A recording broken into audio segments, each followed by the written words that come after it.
नमस्कार, मैं हिमांशु कुमार। आप देख रहे हैं भारत लाइव। पंचनामा के इस खास शो में आप सभी का बहुत बहुत स्वागत है। यहाँ खबरों की चीरफाड़ होती है, हम उसे अलग अलग एंगल से समझने की कोशिश करते हैं। और आज सबसे बड़ा दिन कह सकते हैं, क्योंकि चुनाव नतीजे आने के बाद, क्योंकि मंत्रिमंडल का विस्तार एक बड़ा जो है सवाल बन गया था। जब लगातार ये सवाल पूछा जा रहा था तो सिर्फ एक ही जवाब मिलता था, बहुत जल्द। लेकिन ये बहुत जल्द जो है 85 दिनों में तब्दील हो गया। हालांकि आपको पता है कि 17 पदों पर जो है मंत्रियों ने शपथ लिया है। ये तो सिंपल खबरें रही कि किन को मंत्रालय मिला है। हालांकि भारत लाइव ने जो खबरें चलाई थी 1 महीना पहले, उस पर मुहर लगी है, वही लोग जो है मंत्री बने हैं। खैर, आज आपको बताते हैं कि पंचनामा में हम बात करेंगे जिस तरीके से मंत्रिमंडल का विस्तार हुआ है तो किस तरीके से असंतुलन क्रिएट होगा। क्योंकि खुद नमन सर जो बताते रहे हैं कि जिस तरीके से मंत्रिमंडल का विस्तार होगा तो जिन लोगों को मंत्री पद नहीं मिला है वो असंतुष्ट होंगे और उसके बाद असंतुलन जो है वो बनता हुआ दिखाई देगा। और देर इसलिए हुआ, स्पष्ट है, क्योंकि कोऑर्डिनेशन नहीं बन पा रहा था, समन्वय नहीं बन पा रहा था। तो सर, मंत्रिमंडल का विस्तार तो हो चुका है, लेकिन जिन जिन लोगों को वो शपथ दिलाई गई उसके बाद क्या लग रहा है, ये किस दिशा की तरफ जाएगा? एक बात बताइए, मतलब हमारे हिंदू माइथोलॉजी में एक कहावत है जी, कि भगवान अपने ऊपर कभी आरोप नहीं लेते हैं। हमेशा मृत्यु का कोई ना कोई कारण होता है जी, आप भले टालते जाइए उसको, टालते जाइए, लेकिन किसी ना किसी दिन वो आना है, वो असंभावी है। जी, बजट से पहले मैं, हालांकि इस कंपैरिजन बड़ा आर्बिट्रेरी है मेरा, लेकिन फिर भी पता नहीं क्यों सटीक लग रहा है मुझे अपने दिमाग में। जी, जिस तरीके से नीतीश कुमार के मंत्रिमंडल के विस्तार को टाला जा रहा था, ये तो तय था कि इनको बजट से पहले वो करना पड़ेगा। जी, और कल जो संभावनाएं बनी थी, मैं इस बात का नैतिक जिम्मेवारी लेता हूँ एक पत्रकार के तौर पर। मैंने कहा था कि नहीं हो सकता है, जी, संभव नहीं लग रहा है, जी, लेकिन इन्होंने कर दिया। जी, तो खैर, झटपट में ब्याह, कनपट्टी पर सिंदूर, जी, हो तो गया, चलेगा। ये बड़ा बहुत सवाल बड़ा है। सवाल है। सवाल इसलिए भी है क्योंकि आप कुछ बोलना चाहेंगे, मैं जब बोलूँगा कुछ तो भाजपा के कोई मंत्री जी पूर्व थे, जी, बहकी बातें कर रहे थे क्या आज? कह रहे थे कि नीतीश जी बहुत अच्छे हाँ, नेता है और कह रहे थे कि भाजपा गड़बड़ा गई ज्ञानंद है। सिंह ज्ञानू जी, जी, क्या बोला उन्होंने? बकायदा उन्होंने कहा है कि नीतीश कुमार जो हैं वो अच्छे नेता हैं और बीजेपी के अंदर कहीं ना कहीं जो सीनियर नेता हैं, बकायदा सुशील मोदी का जिक्र कर दिया कि सुशील मोदी जैसे प्रभावशाली नेता को, जो अच्छे व्यक्तित्व के, उनको जो है केंद्र में भेज दिया गया और बीजेपी मंत्रिमंडल में जिनको शामिल किया गया। क्या उनके पास अनुभव है? क्या वे लोग अनुभवहीन हैं? जी, हाँ, तो ये ज्ञानंद सिंह ज्ञानू का था और काफी एग्रेसिव लग रहे थे और नीतीश कुमार को अच्छा नेता बता दिया। कौन सा नशा, मतलब क्या बोल रहे थे आप कि वो अच्छा बोल रहे थे नीतीश जी के बारे में? हाँ, नीतीश जी के गाना बारे में गाना प्रशंसा कर है रहे ना, थे। जी, गाना है ना जाने कौन सा नशा करता है। जी, जी, बहकी बातें जो हो रही हैं बिहार की राजनीति में, समझ में नहीं आ रहा है। तो एक तरफ कह रहे हैं अपनी पार्टी के लोगों को कि उन पर आपराधिक रिकॉर्ड है, मंत्रिमंडल में स्थान गलत लोगों को मिल गया है। अनुभवहीन है। किसको कह रहे हैं? मतलब कहीं नितिन नवीन जी को तो नहीं कह रहे हैं? किसको कहा जा रहा है? भाजपा के कई मैंने अच्छे लोगों को मिला है आज जिम्मेवारी। तो ज्ञानेंद्र सिंह ज्ञानू जी ने 2 बातें कही हैं जी, एक जिसे मैं इत्तेफाक नहीं रखता हूँ, एक जिसे मैं 100% इत्तेफाक रखता हूँ। अच्छा, वो कौन सी बातें हैं? एक जो उन्होंने कहा कि नीतीश जी के बारे में, नीतीश जी बहुत अच्छे नेता है। अच्छा, अरे भाजपा के नेता के मुंह से सुन के तो हमको मतलब विश्वास नहीं हो रहा है। अच्छा, ये तेजस्वी यादव बोलते तो हम भरोसा कर लेंगे, अच्छा, भाजपा के लोग कहेंगे तो हमको भरोसा नहीं होगा। दूसरा, उन्होंने एक बात बिल्कुल सही कही कि ये जो मंत्रिमंडल का विस्तार करने का प्रयास किया गया है, इसमें भाजपा के चेहरों को देखकर ये स्पष्ट नजर आ रहा है कि भाजपा दबाव में थी। इसके 2 कारण हो सकते हैं। एक, भाजपा की गुटबाजी, दूसरा, केंद्रीय नेतृत्व तक बातें सही ढंग से पहुंच नहीं पा रही हैं। अच्छा, क्लाउडेड थॉट्स हैं जी, जी, बिहार को लेकर, जेपी नड्डा के, अमित शाह के, उनको बहुत लोग इंटरफेयर कर रहे हैं।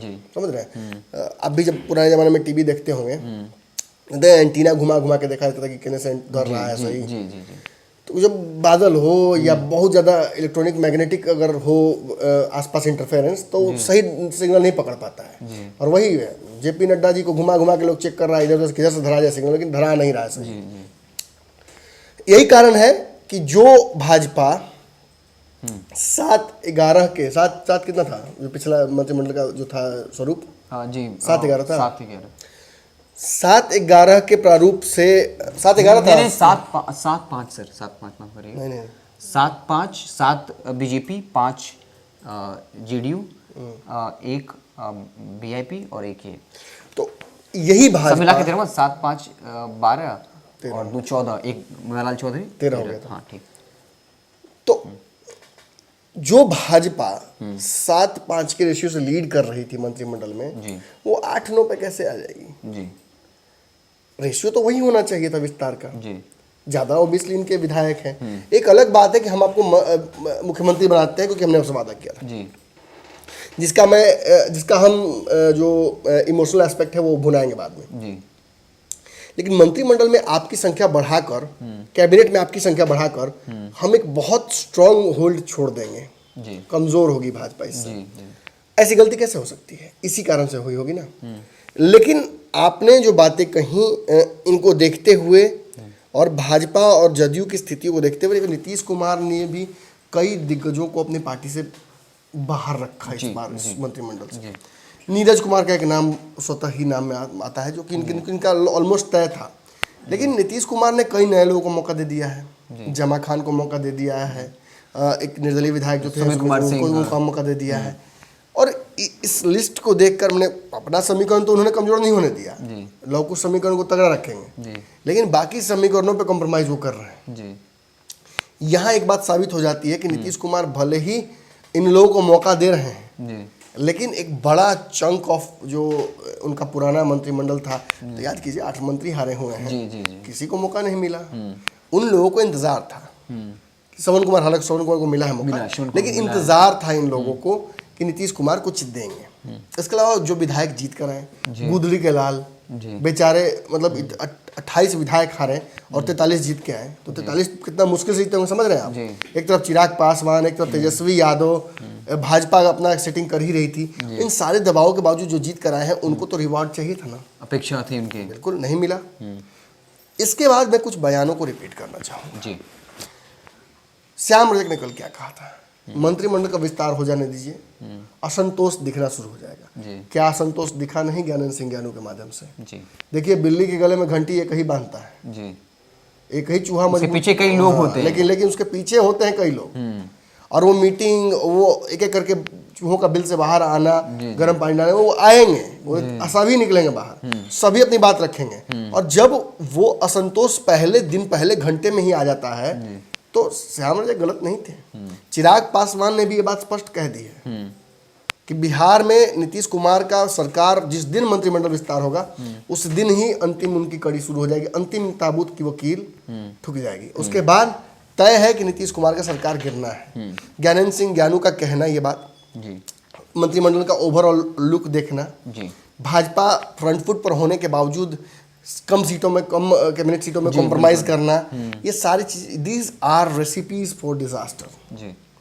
ये तय है कि जब बम बनाने का फार्मूला जब भगत सिंह बैठ के बता रहे होंगे, वो जब उनको लेके गया, अंग्रेजों ने कोर्ट में हाजिर किया था, तो जब बता रहे थे शार्पनर्स डालिए, कील डालिए, इतना उसमें डालिए एक्सप्लोसिव्स, और अखबारों में जब लिखा गया तो देश का बच्चा बच्चा बनाना सीख गया था। तो ये जो रिसोर्सेस हैं, ये जो इंग्रेडिएंट्स हैं, भूमिहारों को नहीं रखना, भाजपा नीतीश के हाथ में खेल गई, कई लोगों को भाजपा की तरफ से भी असंतुष्ट होना पड़ा है। नीतीश कुमार की पार्टी में तो असंतुष्ट चल ही रहा है, एक दूसरे के पे भरोसा नहीं है, समझ रहे हैं ना। तो ये बेमेल शादी, और इस शादी से आप उम्मीद कर रहे हैं कि बच्चे भी हों, तो वो तो उलटपटांग होंगे ही। और ये मंत्रिमंडल का विस्तार अगर कागज पे आप देखते हैं तो समावेशी लगता है, लेकिन कई मूलभूत कमियां हैं। आपने देखा कि इसमें एक्सपीरियंस की तगड़ी कमी दिख रही है। हालांकि उसका पीछे नीतीश जी का अपना कुछ एक है स्ट्रैटेजी, लेकिन नीतीश जी की स्ट्रैटेजी से भाजपा को कोई फायदा नहीं होने वाला है। उनकी स्ट्रैटेजी से वो मजबूत होंगे। और बिहार भाजपा पिछले कई दिनों से लगातार नीतीश कुमार पर दबाव बनाई हुई थी। ये दबाव इस वक्त आकर अंतिम समय में लूज कर गई। उसके पीछे एक बड़ा तगड़ा कारण है।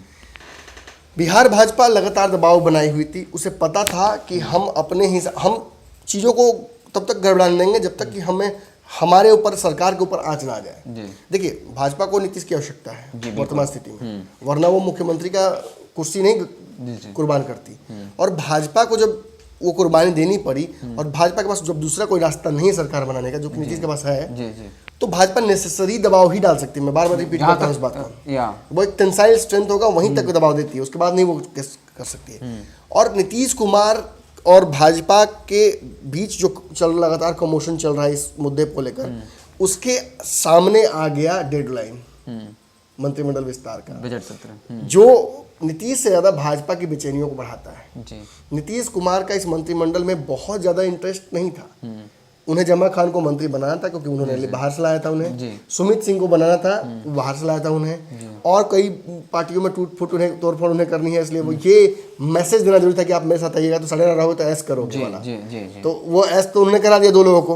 अब बाद में हम डिस्कस करेंगे कि उसके पीछे क्या उनका कारण है, लेकिन ये तो मैसेज दे नीतीश कुमार ने ना कि मेरे साथ जो आता है, चाहे अशोक चौधरी हो चाहे ये दोनों हो, सभी को मैं स्थान देता हूँ। जी जी। हालांकि अशोक चौधरी से 4 एमएलसी और आए थे, लेकिन वो लोग तो अभी तो ठंडा बस्ता में पड़ा हुआ है। तो देखिए बात समझिए, राजद के भी कई एमएलसी आए थे, वो भी लोग भी ठंडे बस्ते में पड़े हुए हैं, बहुत सारी स्थितियां हैं, लेकिन ये मैसेज नीतीश कुमार का दे पाना ही एकमात्र इसमें उनका इंटरेस्ट था, अपार्ट फ्रॉम कि वो लव कुश समीकरण को साधने के लिए श्रवण कुमार को घुसाना, मुस्लिम विधायक। देखिए दोनों पार्टियों में से मुझे लगता है भाजपा की तरफ से तो कुछ जीता ही नहीं है मुसलमान, लेकिन फिर भी भाजपा ने बनाया, नीतीश कुमार ने भी नहीं बनाया। तो ये मैसेज जाता है नीतीश कुमार की तरफ से, बट ये इतना स्ट्रांग मैसेज नहीं था कि भाजपा को देना था। भाजपा को 2 चीजें यहाँ करनी थी, एक तो अपना डोमिनेंस असर्ट करना था कि हम बड़े भाई हैं, जो कि 8-9 से दिखता नहीं है।